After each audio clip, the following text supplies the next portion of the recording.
Friends, my name is Rohit Yadav. I got All India rank 71 in ICR JRF 2022 in entomology subject group. I completed my BSc Agriculture from College of Agriculture Balaghat, affiliated to Jawaharlal Nehru कृषि विश्वविद्यालय जबलपुर.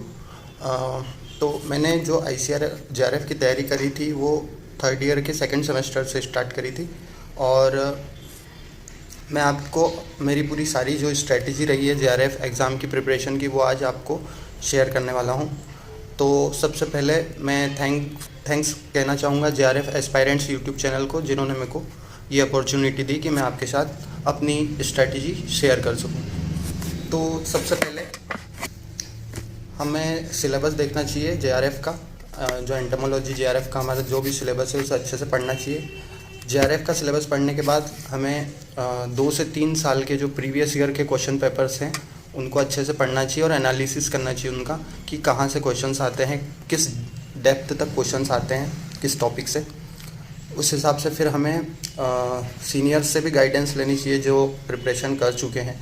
उसके बाद हमें उस subject में interest होना चाहिए जिस सब्जेक्ट की हम प्रिपरेशन कर रहे हैं. कहीं ऐसा ना हो कि 1-2 महीने आपने तैयारी कर ली और उसके बाद आप सब्जेक्ट चेंज कर रहे हैं. तो किसी भी सब्जेक्ट की आप तैयारी करें तो पहले उसका पूरा आप सिलेबस देखें कि मैं उस चीज़ में इंटरेस्टेड हूँ या नहीं, उस हिसाब से आप तैयारी करें. तो मैंने एंटोमोलॉजी की प्रिपरेशन करी थी तो मुझे सेकंड ईयर में ही पता चल गया था कि एंटोमोलॉजी सब्जेक्ट मैं कर सकता हूँ.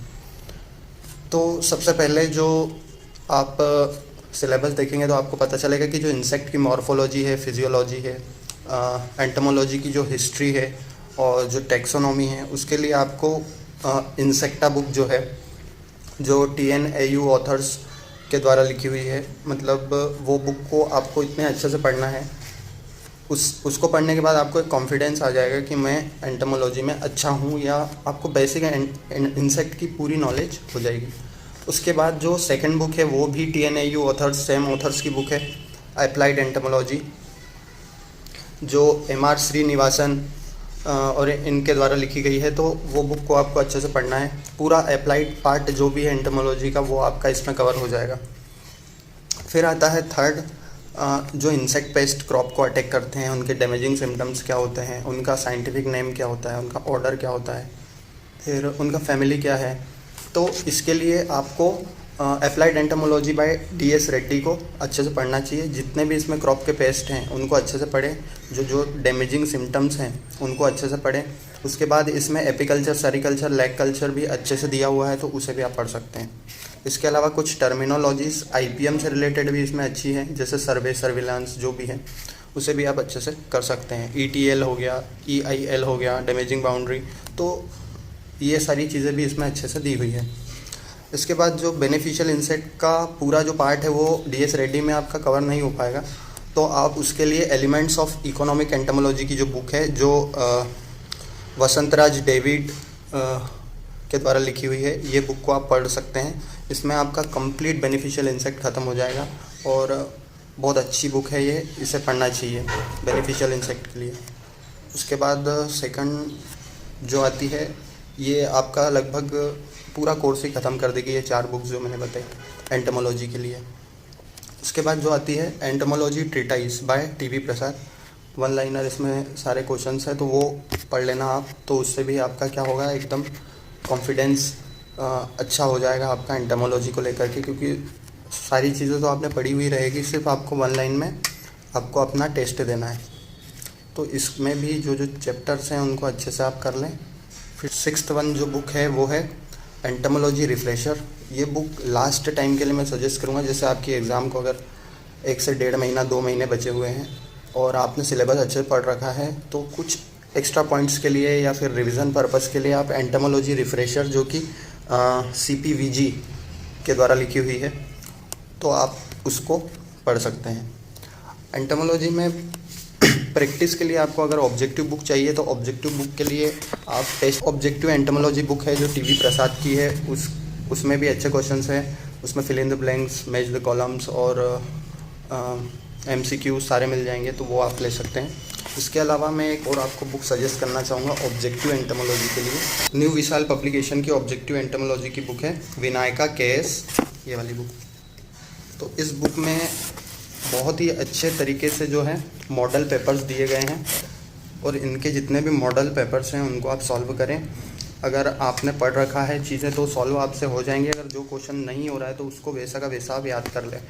इसमें से काफ़ी सारे क्वेश्चंस आए हैं एग्ज़ाम में, तो ऑब्जेक्टिव एंटोमोलॉजी बुक जो है ये, इस बुक को आप ज़रूर अपनी लिस्ट में रखिए।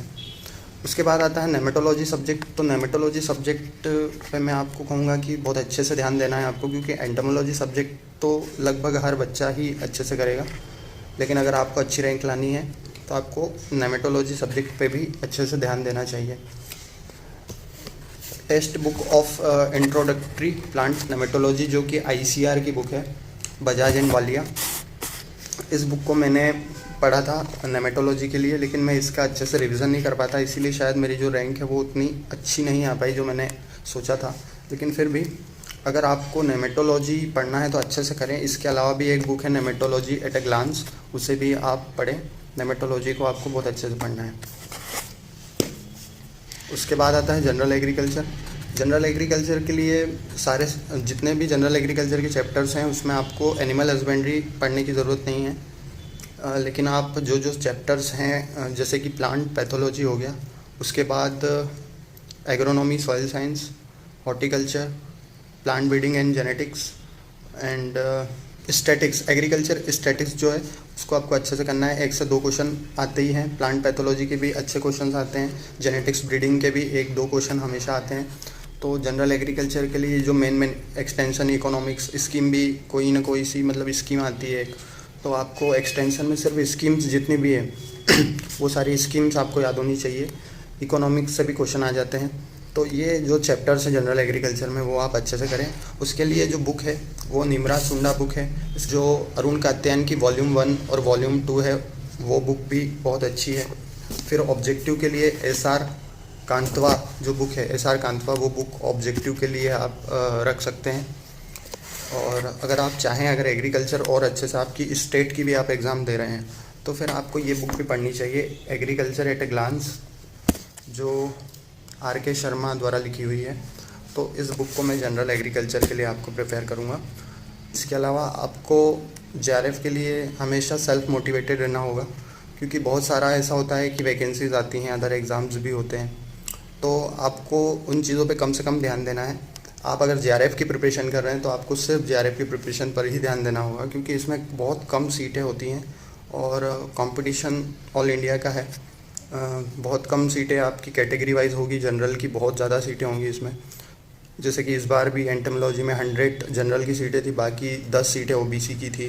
तो इस टाइप से आपको थोड़ा देख करके प्रिपरेशन करना होगा कि आपको इधर उधर नहीं भटकना है। जैसे बहुत सारे बच्चे ऐसे होते हैं जो JRF की प्रिपरेशन करते रहते हैं, साथ में फिर बोलते हैं कि यार मुझे मैथ्स रीजनिंग भी करना चाहिए, जॉब की एग्ज़ाम्स में ही आता है।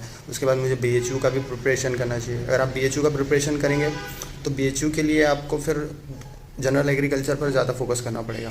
लेकिन जनरल एग्रीकल्चर में जैसे एनिमल हस्बेंड्री हमें अच्छे से आता नहीं है, तो उन चीज़ों पर अगर आप टाइम देने लगोगे तो आपका एंटोमोलॉजी, नेमेटोलॉजी ये सारे अच्छे से नहीं हो पाएंगे, इनका रिवीजन अच्छे से नहीं हो पाएगा। और रिवीजन बहुत ही ज़रूरी है एंटोमोलॉजी सब्जेक्ट्स में। और कभी आपने रिवीजन नहीं किया तो आप बहुत मतलब आपकी रैंक बहुत नीचे गिर सकती है, भले ही आपने पूरा सिलेबस कंप्लीट किया हो। तो आप सिलेबस कंप्लीट करें प्लस रिवीजन करें। अच्छी रैंक के लिए रिवीजन बहुत ही इम्पॉर्टेंट है। तो बस यही कहना चाहूँगा कि अच्छे से पढ़ें, और 2023 के लिए आपको सभी को all the best. Thank you.